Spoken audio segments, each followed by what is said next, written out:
Çdo me thënie kanë ata Byrzylyk. Në fakt, ka disa vite që dhe unë në për postime e kam sqaruar disi. Kjo është një traditë shumë e lashtë ilire në fakt, vetëm rrethi i kuq, ose edhe ngjyra të ndryshme. Kjo më përpara ishte prej kultit të Demetrës ose tokës, e cila në bazë të ngjyrave që kishte toka ose dheu i vendit, ashtu vendosej edhe fija.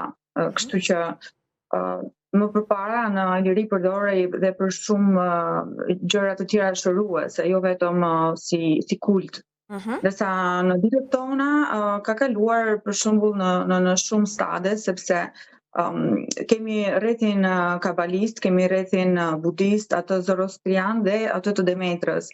Nuk dihet gjithmonë sepse është shumë personale, ashtu si veshjet, ashtu edhe simbolika, apo ashtu edhe objektet, janë gjëra që vetëm personi që i vendos e di saktësisht se çfarë është. Do doja që ekrani të ndajë në 3 pjesë edhe në pjesën e mesit të vendoseshin fotot që të kemi mundësi të shohim gjatë gjithë kohës.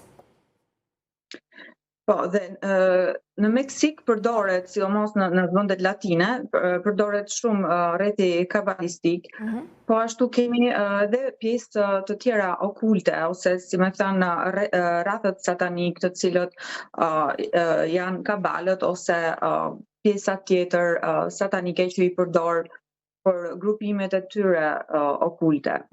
Në disa raste është përdorur për trafikimin e qenieve njerëzore, është një kod i cili për vendet që e bartin ose vendet që bartin më shumë këtë lloj trafikimi kanë edhe atë lloj rrethi në dorë.